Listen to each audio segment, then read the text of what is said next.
Hello दोस्तों, मैं हूं दिनेश के बोहरा। आप सबका स्वागत है रोजी रोटी के अंदर।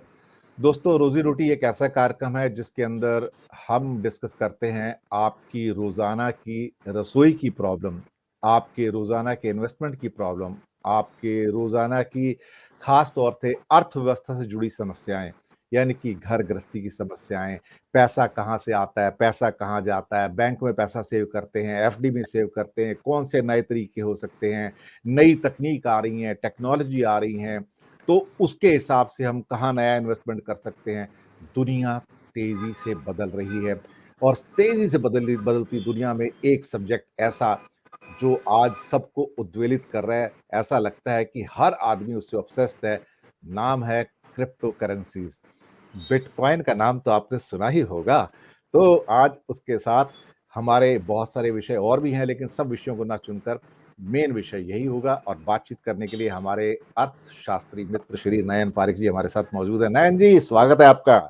Thank you so much Dinesh ji. और I am so glad that you have taken this topic, क्योंकि हमारे रोजी रोटी के दर्शक हैं, वो कहीं ना कहीं देख रहे होंगे कि भाई ये क्रिप्टो करेंसी में ये हो रहा है, इतने लोग इंडिया में इन्वेस्ट कर चुके हैं, सरकार का रवैया अभी किस साइड पे है, लीगल है इलीगल है, करना चाहिए नहीं करना चाहिए, करेंगे तो क्या दिक्कतें हैं, नहीं करेंगे तो क्या अपॉर्चुनिटी छूट जाएगी। तो मैं समझ रहा हूँ ये एक ऐसी चीज है बिल्कुल और सही कहा। हमारे सभी दर्शकों को इसकी मदद होगी। और हम ये इस टाइप के टॉपिक जो है वो कोई ना कोई तरीके से रोजी रोटी में लेते रहेंगे, ताकि वो देख के उसके बाद वो कुछ इमीडिएटली अपना इम्प्लीमेंट कर पाए। उससे वो या तो कोई डर से या कोई तकलीफों से बचे, और कोई अपनी जो प्रॉपर्टी इन्वेस्टमेंट वगैरह में उनको कोई मदद मिले, ताकि वो भी कहीं संपत्ति सर्जन कर पाए। बिल्कुल सही कहा आपने। और क्रिप्टो करेंसी तो हर जगह छाया हुआ है, न्यूज़पेपर में, एडिटोरियल्स में और लोगों के दिलो दिमाग में। सुना है एल सल्वाडोर पहला देश बन गया दुनिया में जिसने क्रिप्टो करेंसी को अपनी राष्ट्रीय करेंसी के रूप में एक्सेप्ट कर लिया है। और बिटकॉइन, एथरियम, पता नहीं कितने सारी करेंसीज हैं जो दुनिया में फेमस है। भारत भी अपनी करेंसी लाने की सोच रहा है। पहले भारत की ओर से आरबीआई ने कहा था कि हम इसके बिल्कुल खिलाफ जाएंगे, हम इसको परमिशन नहीं देंगे।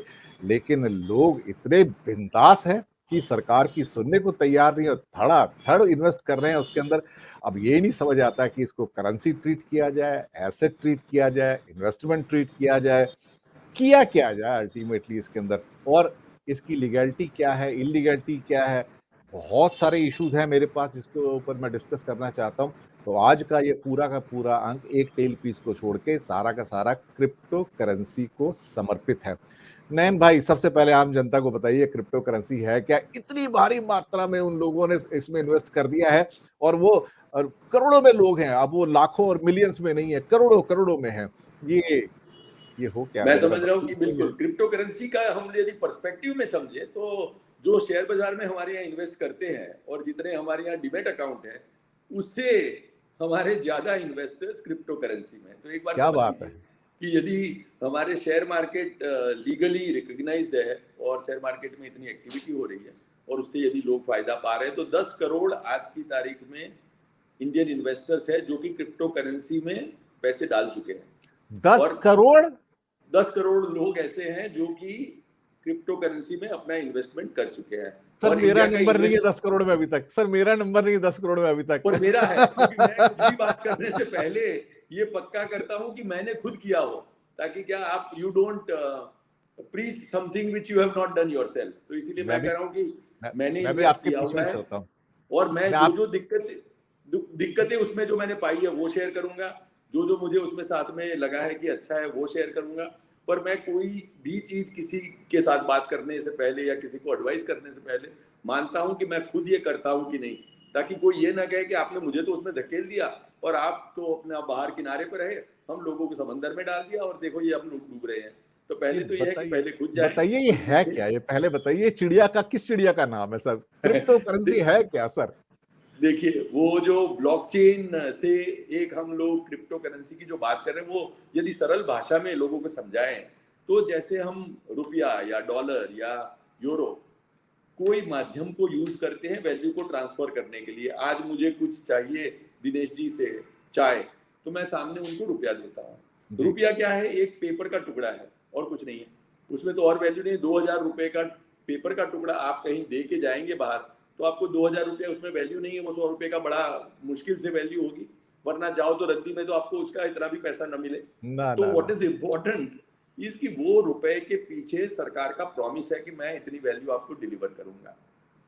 कुछ एक साल के पहले ये सोच आई दुनिया में, and now that it is a flat world, कि हम लोग यदि कोई भी वैल्यू ट्रांसफर करना चाहें, यदि मैं एल साल्वाडोर में हमारे जो फ्रांसिस है उसको कुछ देना चाहूं, तो उसमें सरकार की क्या जरूरत है? रिजर्व बैंक ऑफ इंडिया का क्या हम्म। रोल है?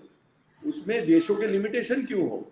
यदि मैं फोन उठा के आज किसी से भी व्हाट्सएप कॉल पे बात कर सकता हूँ, जी। तो मेरे वैल्यू ट्रांसफर में इतनी बाधाएं क्यों? और यदि मैं वैल्यू ट्रांसफर करता हूँ एल साल्वाडोर में फ्रांसिस को, तो उसमें किसी भी सरकार को या किसी भी बैंक को या किसी भी फाइनेंशियल इंस्टीट्यूशन को क्यों इवन 0.1% मिलना चाहिए?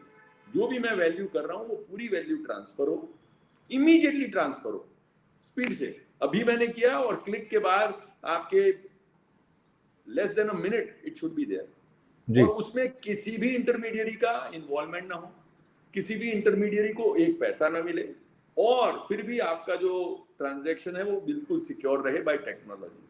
क्या तो बात। ये उसका जो लेजर है वो मेंटेन होता है दुनिया के कई मिलियंस ऑफ कंप्यूटर्स पे, ताकि वो इससे कोई छेड़खानी ना कर सके, कोई इसमें बदल ना सके, और कोई भी सरकार का, कोई भी बैंक का, कोई भी फाइनेंशियल इंस्टीट्यूशन का इसमें बिल्कुल रोल ना हो। It is a transfer of value between two individuals anywhere on the globe.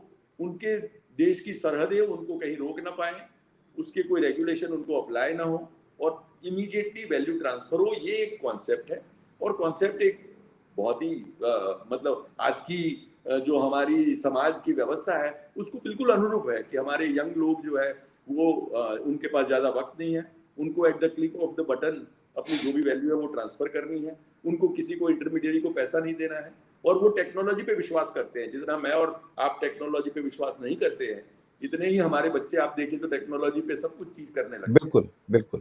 तो इस पर जो व्यवस्था का निर्माण हुआ है उसको क्रिप्टो करेंसी कहते हैं, और क्रिप्टो करेंसी के द्वारा मैं समझ रहा हूँ कि एक क्रिप्टो करेंसी लिमिटेड क्वांटिटी में है, और उसकी जो जैसे जैसे एक्सेप्टेंस बढ़ती जाती है, जैसे एलन मस्क ने कहा कि मैं क्रिप्टो करेंसी को मानता हूँ और मेरी जो इलेक्ट्रिक गाड़ियां हैं, ऑटोमेटेड कार्स है, वो सब क्रिप्टो करेंसी पे बुक होगी, क्रिप्टो करेंसी को हम एक्सेप्ट करेंगे, हमारे जो पैसे और रिजर्व्स है वो भी हम लोग डॉलर में न रखते हुए कुछ पार्ट क्रिप्टो करेंसी में रखेंगे। तो ये हुआ, तो क्रिप्टो करेंसी की वैल्यूज जो है वो आप देखते हैं कि दिन दुगना चार चौगुना बढ़ रही है, और उसके कारण जो कभी $1000 पे वैल्यू आप देख रहे थे वो आज 62,000 को क्रॉस करके कहीं $70,000 को क्रॉस कर रही है। तो न सिर्फ ये एक करेंसी बनी है, पर इसमें जो भी आप रुपया लगाते हो वो आपको पता है कि एक साल में कितना बढ़ जाएगा। तो वो दोनों है, मैं समझ रहा हूँ, एक तो मीडियम ऑफ एक्सचेंज है, तो आप कभी ना कभी किसी जगह अपनी क्रिप्टो करेंसी से वैल्यू ट्रांसफर करना चाहते हो तो वो बिल्कुल हो सकती है, और उसके साथ आपके इन्वेस्टमेंट यदि आप रखते हो अंदर पैसे तो वो भी ग्रोथ होना पॉसिबल है। इनफैक्ट ग्रोथ हमने इतना देखा है कि शेयर मार्केट से ज्यादा वैल्यू क्रिप्टो करेंसी ने डिलीवर की है।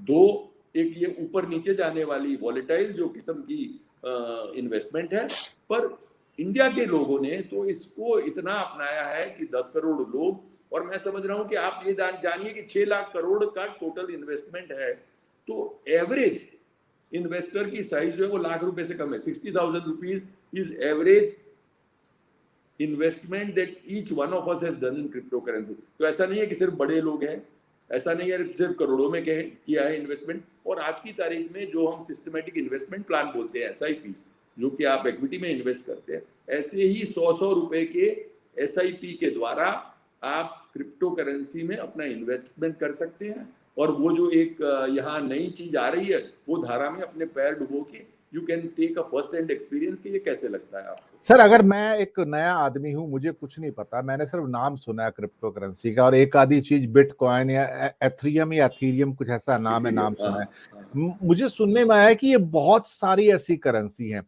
तो मैं कंफ्यूज हो जाता हूँ। तो क्या उनकी कोई वेबसाइट होती है, क्या होती है, कहाँ जाना पड़ता है? तो मुझे कैसे पता चलाएगा कि मैं कहाँ जाऊँ, एथीरियम में जाऊँ या बिटकॉइन में जाऊँ या किसी और में जाऊँ? क्या पता लगता है कौन सा रिलायबल है, कौन सा नहीं? तो मुझे एक आम आदमी होने के नाते क्या करना चाहिए सर? देखिए ये तो एक आपने प्रश्न ऐसा किया जो मैंने खुद फेस किया है, क्योंकि मैंने जब इन्वेस्ट किया तो मैं सोच रहा था कि भाई मुझे कौन सी करेंसीज में इन्वेस्ट करना चाहिए। जी। मुझे बिटकॉइन में करना चाहिए, मुझे इथीरियम में करना चाहिए, मुझे बाकी के रिपल में करना चाहिए, कौन कौन सी करेंसी का बास्केट लेना चाहिए। तो मैं हमारे जो रोजी रोटी के दर्शक यदि करना चाहते हैं तो उनको बताता हूँ कि ये जो है वो वॉलेटाइल मार्केट है। तो वॉलेटाइल में आप जो भी सबसे ज्यादा आपको स्टेबिलिटी देती है वो चीज करिए, क्योंकि आप समंदर में तो कूद ही रहे हैं।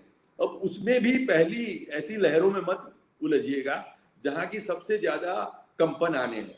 तो मैं समझ रहा यहाँ हूं कि पर यदि नयन भाई एक मिनट, यहाँ जी पर मैं अपने दर्शकों को अपने चैनल की ओर से एक डिस्क्लेमर दे देता हूं। बिल्कुल हम किसी भी क्रिप्टो करेंसी को, चाहे वो बिटकॉइन हो, एथीरियम हो या बाकी सैकड़ों हो, हम किसी भी करेंसी को आपको रिकमेंड नहीं करते कि आप इसमें बिल्कुल जाइए। आप बिल्कुल अपने विवेक का, अपनी बुद्धि का, अपनी कॉमन सेंस का, अपनी इंफॉर्मेशन का, अपनी नॉलेज का इस्तेमाल कीजिए किसमें जाना है। हमारा चैनल किसी एक करेंसी को रिकमेंड नहीं करता है, हम सिर्फ एक एकेडमिक पॉइंट ऑफ व्यू से इसको डिस्कस कर रहे हैं। बहुत बढ़िया आपने ये करा, वरना मुझे करने की ये आवश्यकता हो जाती कि भाई देखिए ये ना हो कि आपका सुन के मैंने यहाँ डाल दिया और यदि नयन पारिक या दिनेश वोरा जी को इसमें से कोई क्रिप्टो करेंसी में से कमीशन मिल रहा है या कोई स्टॉक एक्सचेंज जो उसका हैंडल कर रहे हैं उसका नाम देने से हम लोग कोई भी इसमें इन्वॉल्व नहीं है। मैं सिर्फ इसके लिए ये बता रहा हूँ कि सब हमारे रोजी रोटी के दर्शक को पता होना चाहिए कि ये क्या चीज है और इसका यदि आप एडवांटेज लो तो कैसे ले सकते हो, इसका रिस्क आप मिनिमाइज करना हो तो कैसे कर सकते हो। तो मैं यदि समझ रहा हूँ कि जैसे आप स्टॉक मार्केट में इन्वेस्ट करते हैं इक्विटी में, तो जैसे शुरू में आपको लार्ज कैप में जाना चाहिए क्योंकि लार्ज कैप ज़्यादा स्टेबल है, उसमें शायद आपको गेन भी कम मिलेगा पर लॉसेस भी कम होंगे। मैं समझ रहा हूँ कि यदि आप क्रिप्टो में जा रहे हैं तो सबसे जो number one large cap type of investment है वो इसमें बिटकॉइन का है। तो शुरू में मैं समझ रहा हूँ कि पहले आपके 6 महीने 1 साल यदि आपको सिर्फ एक चीज करनी है तो जो वो करेंसी में करिए जो कि सबसे ज्यादा स्टेबल है इन द क्रिप्टो मार्केट। तो आपको धीरे धीरे उसकी आदत पड़ जाएगी, फिर आपको थोड़े से कंपन की आदत पड़ जाएगी और उसके बाद आप थोड़ा सा और रिस्क लेना चाहें तो बाकी की करेंसीज इंक्लूड करें। क्योंकि मैंने इसमें जो शुरू में किया था तो मैंने सिर्फ एक करेंसी जो सबसे ज्यादा मुझे स्टेबल लगी ये पूरे अनस्टेबल काइंड ऑफ एनवायरनमेंट में, उसको मैंने चुना और वही मैं आपको रेकमेंड करूंगा कि आपको भी ये करना चाहिए। पर यदि आप खिलाड़ी हैं और आप समझते हैं कि नहीं नहीं नहीं मुझे तो मैं ये रिस्क लेने ही वाला हूँ, मैं और भी रिस्क ले सकता हूँ, मुझे क्या तकलीफ है, यदि जा ही रहा हूँ समंदर में तो फिर मैं तो समंदर के मौजों से क्या डरना, मैं तो लहरों के सामने तैर लूंगा। तो आप वो कर सकते हैं। मेरा कहना है कि थोड़ा सा ना करें, थोड़ा सा धीरे धीरे करके करें। और आपने जैसे कहा अब इंडिया में तो कॉइन डीसीएक्स है, वजीर एक्स है, बाकी के सब जो स्टॉक एक्सचेंजेस है जैसे बीएसई है, जैसे एनएसई है, जैसे आप बाहर ना करने जाओ तो लंदन का है, न्यूयॉर्क का है। तो आपके इंडिया में हमारे 5-6 एक्सचेंजेस है अच्छा, विच आर वेरी इनके वेरी इनके एक्सचेंज भी आ गए हैं। एक्सचेंजेस भी है। तो हमारे अरे क्योंकि ये 10 करोड़ करे हैं तो हमारे यहाँ कॉइन डीसीएक्स वगैरह के आप यदि एडवर्टीजमेंट भी बहुत देखते होंगे और अच्छा उसमें अच्छा अच्छा उन्होंने अच्छा, अच्छे हाँ हमारे हाँ हाँ हाँ हिंदी फिल्म के कलाकारों को लेके अपने आप को प्रमोट करने की कोशिश किया और हाँ वो सब हाँ अब हाँ यूनिकॉर्न हाँ टाइप हाँ भी हो गए, हाँ। उनके वैल्यूएशन बहुत बढ़ गए हैं। तो ये जो 10 करोड़ लोग जिसके पर विश्वास रखते हैं उसकी जो जो एक्सचेंजेस है उनके भी आज वैल्यूएशन बहुत अच्छे हो गए। जी। फॉर्चुनेटली इंडियन सरकार ने अब अपनी स्टैंडिंग कमेटी में 15 तारीख को पहली बार सब स्टेक होल्डर्स को बुलाया है और सब स्टेक होल्डर के साथ बुला के उनको कहा है कि आपके क्या क्या इश्यूज है वो हम सुनना चाहेंगे। इसका तो जब मतलब ये ये हुआ कि नयन भाई की कहने का मतलब कि जैसे कि हमारा एक डीमैट अकाउंट होता है जहां पर हम म्यूचुअल फंड या कुछ शेयर वगैरह खरीदते हैं, तो ये एक किस्म का, ये जो आपने कुछ नाम गिनाए हैं वजीरेक्स और बाकी जो हैं, ये भी कुछ इसी किस्म के क्या कह सकते हैं कि स्टॉक एक्सचेंज टाइप के कुछ सेटअप्स हैं।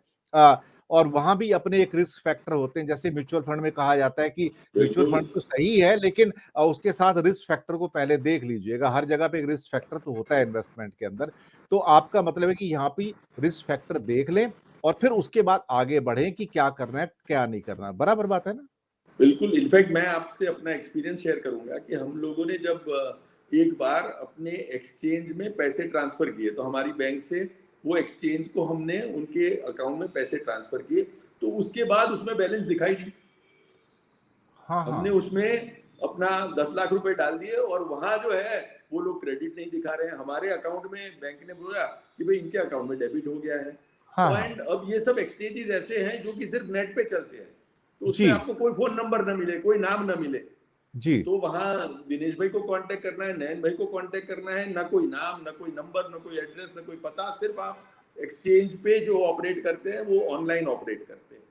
तो हम लोगों को 1 दिन गया, 2 दिन गए, 3 दिन गए, 4 दिन गए, 5 दिन गए, हम हर रोज उनके साथ मैसेजेस कर रहे हैं, इंस्टाग्राम पे मैसेज कर रहे हैं, बाकी क्या कर रहे हैं। हम बोल रहे भाई हमारे पैसे कहाँ गए, तो बोल रहे नहीं नहीं हम देख रहे हैं, अभी तो आप बताइए आपके जो डेबिट आया है उसकी कॉपी भेजिए, बाकी का कर दीजिए। हफ्ता 10 दिन की जद्दोजहद के बाद बड़ी सांस में सांस आई जब उन्होंने कहा कि हाँ भाई आपके अकाउंट में अब ये 10 लाख का आपके वॉलेट में बैलेंस हो गया। तो प्रोसेस ये है कि पहले आप अपना केवाईसी करिए, तो केवाईसी के बगैर कोई आपका इन्वेस्टमेंट नहीं होता है। तो जो नो योर कस्टमर आप बैंक अकाउंट खुलवाते हैं ऐसी तरह वहां खुलवाइए, उसके बाद अपने अकाउंट से वहां पैसे ट्रांसफर करिए और उसके बाद उनको इंस्ट्रक्शन दीजिए कि आपको कौन सी करेंसी में क्या इन्वेस्टमेंट करना है, और वो अच्छा आपके पास फिर आ जाएगा। और फिर आपको नक्की करना है कि उसको आपको ऑनलाइन रखना, तो यदि छोटा अमाउंट है ऑनलाइन रख सकते हैं, वरना आप उसको बिल्कुल ऑफलाइन रखते हैं, क्योंकि कभी कभी हैकिंग की समस्या है कि हम्म आप जो वहाँ आपके कॉइन्स है वो कोई हैक ना कर ले, तो इसीलिए उसको खुला छोड़ना भी अच्छा नहीं है। तो normally people who have larger investment take it offline, ताकि कोई भी इंटरनेट पे इसकी प्रेजेंस न रहे और सिर्फ आपके पास आपकी डिटेल रहे, आपके पास आपके पासवर्ड रहे और वो कहीं ना कहीं हैक ना हो जाए। पर पहला तो ये है कि ये एक्सचेंजेस रिलायबल है, पर कभी कभी ये तकलीफ आ जाती है कि इसमें जो है तकलीफ के रिड्रेसल के लिए कोई भी चैलेंज है, आपको कोई तकलीफ हुई तो आप किसको मिलेंगे, किससे मैकेनिज्म नहीं बात है करेंगे, उसका, कौन मैकेनिज्म सा नहीं फोन है। उठाएंगे, तो वो मतलब जो है। मेरा कहने का मतलब ये नयन भाई कि जैसे कि आप स्टॉक एक्सचेंज है, एनएससी है या बॉम्बे स्टॉक एक्सचेंज है, तो वहां पर होता है तो रिड्रेसल मैकेनिज्म है, उनके चीफ है वहां पर, और हाँ हाँ, ओम्बड्समैन भी होते हैं, ऑम्बुड्समैन है, ग्रीवांस सेल भी बिल्कुल होते हैं, आरबीआई सब में कुछ होती है, होता है, तो यहाँ वो पर कुछ वहां कुछ ऐसा है नहीं है। नहीं। देखिए यहाँ कुछ ओ इनफैक्ट ये लोग कह रहे हैं कि 2 लोगों के ट्रांसफर के बीच में कोई भी एजेंसी की जरूरत भी नहीं है, और वही है कि हमारे लोगों का माइंडसेट अलग है।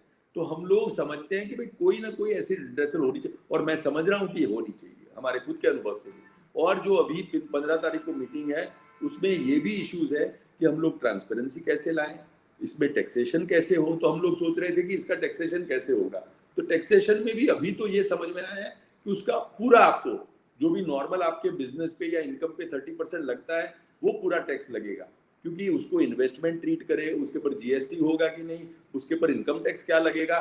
तो आज की तारीख में हमारे जो भी दर्शक है उनको समझ लेना चाहिए कि मैक्सिमम अपने को 30% लग जाएगा, क्योंकि यदि 1 साल में अपॉर्चुनिटी आ गई और हम लोगों ने जब इन्वेस्ट किया था अभी आज की तारीख में 25, 30, 40% बढ़ गया, तो हम लोगों को आज यदि इसको एनकैश करना है तो उस पर वैसे भी शॉर्ट टर्म कैपिटल गेन हमारे रेगुलर टैक्स रेट पे लगता है, वो समझ के हम लोगों को इसको देखना चाहिए। फिर कहीं ना कहीं जब ये सरकार रिकग्नाइज करेगी, मेरे ख्याल से ये जो मीटिंग हो रही है 15 को, it is a prelude to their coming with an act, जो मेरे ख्याल से इस साल एंड तक आ जाना चाहिए।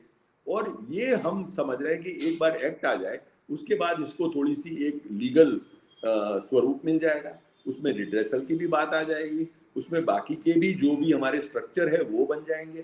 तो उसके कारण मैं समझ रहा हूँ कि अगले 2-3 महीने में इसमें बहुत ही एक स्ट्रक्चर आने वाला है। पर आपको यह है कि तब आपका प्राइस भी बढ़ जाएगा, आपको एडवांटेज लेना हो तो आज की तारीख में थोड़ा थोड़ा मेरा समझना है कि आपके पास 100 रुपये है तो 1 रुपया क्रिप्टो करेंसी में डालने का मैं समझ रहा हूँ कि हम लोगों को करना चाहिए, और उसको हम लोगों को परखना चाहिए कि भाई जब उसका प्राइस ऊपर नीचे होता है तो हमारे हार्ट पे तो असर नहीं हो जाएगी। यदि पैसा गिरा तो आपके जीवन में से सब रस उड़ जाएगा, आपको लग रहा है अब मर जाना चाहिए, वो तो नहीं है। तो आई थिंक वो it would also make you mature कि वो कहीं ना कहीं बढ़ेगा, कभी कम होगा, कभी ऊपर नीचे हो जाएगा। उसके साथ आपको इक्वानिमिटी रखनी है और आपको ये समझना है कि जब आपका प्रॉफिट आ जाएगा तब आप बुक करके निकलेंगे, उस पर टैक्सेशन जो है वो भर देंगे। एक बात और इसमें मैं समझना चाहूंगा आम आदमी के हिसाब से कि सुना है ये ब्लॉकचेन वगैरह जो टेक्निकली बड़ा एक कॉम्प्लिकेटेड सिस्टम है, पासवर्ड और सब चीजें हैं, तो अब एक आम आदमी तो उतना टैक्स हैवी इंडिया में नहीं है, बहुत सारे हैं भी, ऐसा मैं नहीं कहूंगा, तो क्या इसको कुछ आसान किया जा सकता है? क्योंकि जैसे डीमैट अकाउंट में इतना मुश्किल नहीं होता देखा जाए कि आराम से लोग इन्वेस्ट कर पाते हैं वहाँ जाके, इतना मतलब टेक्निकली नॉलेज की ज़रूरत नहीं होती है। पर यहाँ पे सुना है बहुत लंबे-चौड़े पासवर्ड होते हैं, कोई क्रैक नहीं कर सकता, कुछ नहीं कर सकता। तो क्या ये आम आदमी कर सकता है इसको? मैं समझ रहा हूँ कि आपने बहुत अच्छा पॉइंट रेज किया कि जो लोग टेक सेवी नहीं है, देखो कोई लोग ऐसे होते हैं हमारे मित्र जो कि सीनियर एज के हो, वो अपने लैपटॉप या कंप्यूटर या मोबाइल फोन के सभी फीचर भी यूज नहीं कर पाते हो। जी, जी, जी। उनको तो मैं क्या भी नहीं फोन कर पाता हूँ। घुमाने का और मैसेज भेजने का ही फीचर समझ में आता हो, उनके जी, लिए ये नहीं है। वो जी। कृपया इसको न करें।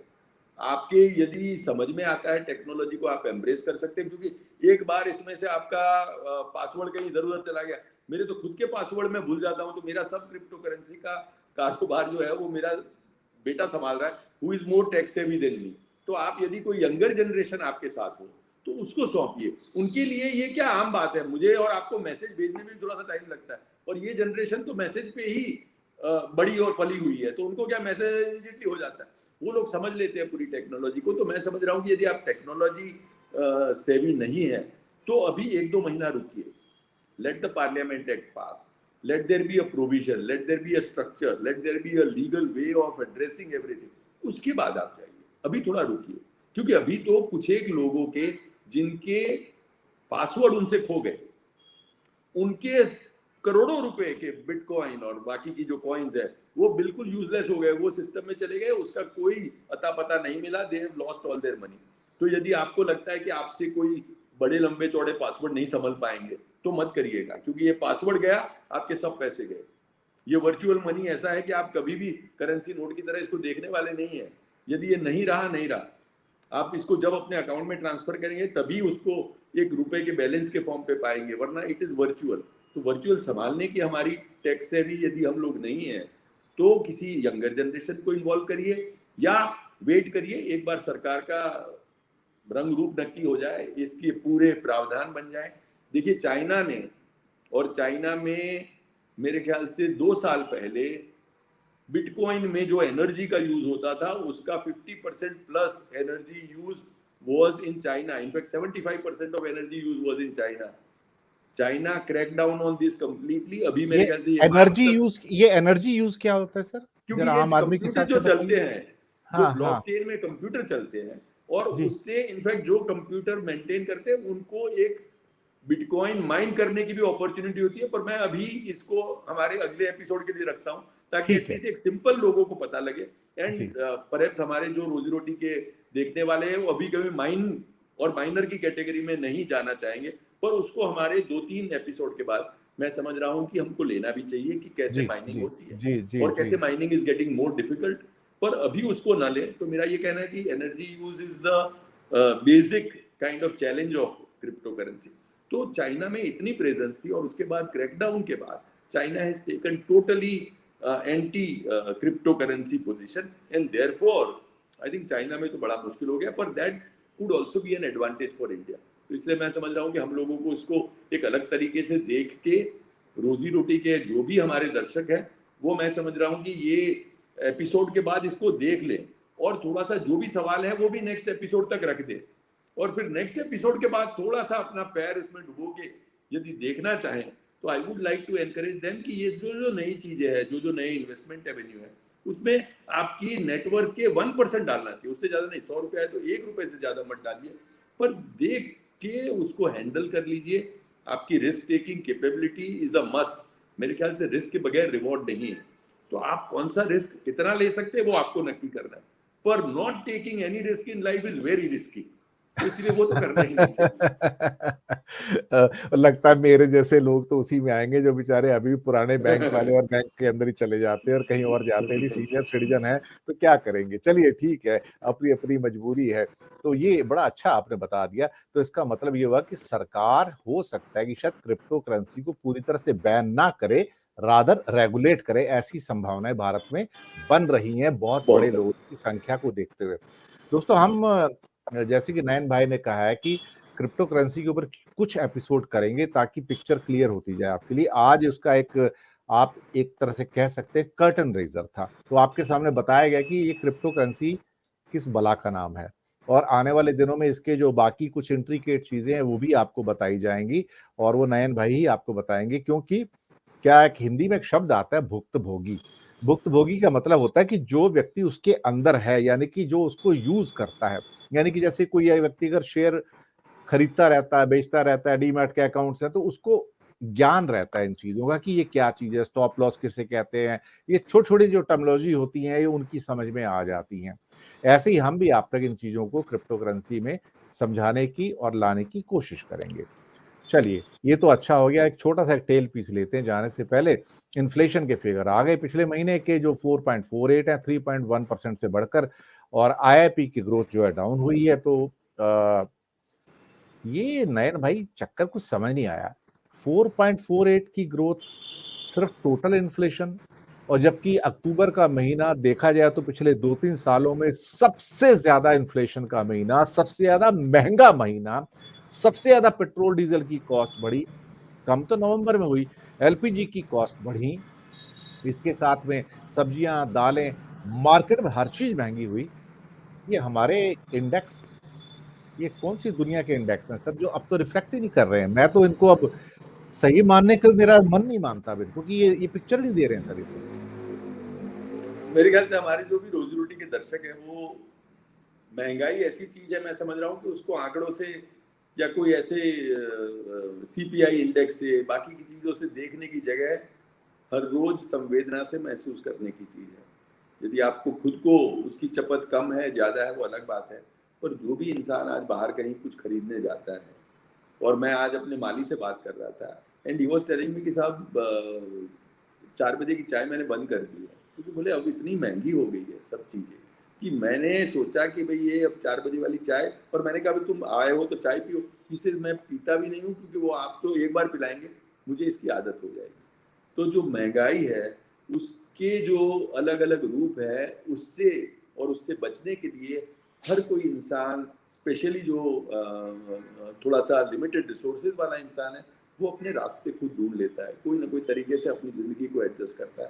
पर आपने जैसे कहा, वो आंकड़े जो है वो स्टैटिस्टिक्स एंड डैम लाइज उसकी तरह है, कि कभी कभी स्टैटिस्टिक्स जो बताते हैं वो जो हम रियलिटी में देखते हैं उससे अलग है, बिल्कुल अलग है। सर मतलब ये हाल हो गया कि कई बार मुंबई में रहते हो, वड़ा पाव खाने का शौक हो जाता है। बाकी कई बार जो वेंडर्स हैं उनसे चीजें लेते हैं, और या बड़ी बड़ी जो आपकी जो फूड चेन्स हैं, जो मैं नाम नहीं लेना चाहूंगा किसी का प्रोग्राम में, जिनके बर्गर्स वगैरह भी मिलते हैं, सारे के सारे फेमस, वेज नॉन वेज वगैरह सब कुछ होते हैं। सबने कीमतें 10-10, 20-20% बढ़ा दी, क्योंकि वो एलपीजी का सिलेंडर जो कमर्शियल है 2,000 रुपए का हो गया। एट एवरीबॉडी, चाहे डोसा लेना हो, इडली लेना हो, हर चीज की कीमत 10 से 15-20% तक जंप हो गई है खाने पीने की। अब ये कहना सिर्फ की सरकार का कि वो तो कमर्शियल है, और घर वाले का सिलेंडर का तो हमने बढ़ाया नहीं, तो बाहर वाला कमर्शियल बढ़ाया, तो ये, लेकिन वो कमर्शियल भी तो हमें ही इम्पैक्ट करता है ना। अगर मैं एक एक पाव पेड़ा लेके आ रहा हूँ, चलो घर में खुशी होगी, मुझे नयन भाई को पेड़े खिलाने हैं, पता लग रहा है जो पेड़ा पहले 150 रुपए पाव आता था, आज वो 180 रुपए पाव हो गया सर। तो कभी कभी तो पेड़ा खाने को दिल करता ही है ना सर, बिल्कुल। बर्फी खाने को दिल करता ही है ना। तो लेकिन वो पेड़ा और बर्फी भी तो महंगी होगी ना उसके साथ में। हर चीज घर में तो नहीं बनती, आप बाहर से चीजें लाते हो, चाहे ब्रेड लेके आओ, ये लेके आओ, वो लेके आओ, डेली आप कुछ ना कुछ लेके आते हो। और ज्यादातर चीजों में जो बनी हुई चीजें, वहां पर गैस का इस्तेमाल तो होता ही है। खाने पीने की चीज छोटी मोटी तो आती ही रहती है। तो सरकार इस बारे में सोचती क्यों नहीं कि ये इस किस्म का जो कास्केडिंग इफेक्ट है, वो पॉकेट से हमारी पैसा जाएगा ना अल्टीमेटली। कुछ तो सरकार सोचे इस बारे में, लेकिन लगता है कि कुछ होने वाला नहीं है। दिनेश जी, मैं तो समझ रहा हूँ कि आपके सबके एफर्ट से और सरकार की समझ से एटलीस्ट वो जो पेट्रोल डीजल में एक्साइज ड्यूटी कम हुई है, उससे मेरी अपेक्षाएं तो अब और ज़्यादा बढ़ गई है, कि हम लोगों को, जो भी आपकी तरह लोग हैं जो इसको रेस करते रहते हैं टाइम टू टाइम, और उसका असर ज़रूर पड़ता है। आज न पड़े कल पड़े, कल न पड़े परसों पड़े। पर मुझे लग रहा है कि जो आपने पेट्रोल डीजल के भी दाम पर कितनी चर्चाएं की थी, कितने पॉइंट्स रेज किए, और उसका जैसे असर आया है, मैं आई वुड लाइक दैट हमारा ऑप्टिमिज्म रहे कि इस बारे में भी सरकार कुछ सोच के इसको कहीं ना कहीं इन्फ्लेशन को कर्व करेगी। जो जो आपने कहा कास्केडिंग इफेक्ट वाली जो फ्यूल वगैरह चीज़ है, उसमें और कोई तरीके से, मेरे ख्याल से एलपीजी में तो अब वक्त आ गया है कि कोई ना कोई तरीके से सरकार रियायत दे के सब जो भी आम आदमी को तकलीफ हो रही है उसके प्रति अपनी संवेदना प्रकट करे। बिल्कुल, आपने सही कहा। तो दोस्तों इन्हीं शब्दों के साथ हम अपना एपिसोड ख़त्म करेंगे और जैसे कि आप जानते हैं कि हम आपकी घर गृहस्थी के जो मुद्दे हैं, उनको हम उठाते रहते हैं इस प्रोग्राम में नयन भाई के साथ में, आगे भी उठाते रहेंगे। तो हम लेंगे नयन भाई से परमिशन की विदा लेंगे अब। शुक्रिया आपका बहुत-बहुत, आपने कीमती समय निकाला, हमारे साथ जुड़े। तो दोस्तों जल्दी मिलेंगे नए एपिसोड में, नए मुद्दे के साथ में, नयन भाई के साथ ही। तो इंतज़ार कीजिएगा। शुक्रिया आपका बहुत-बहुत।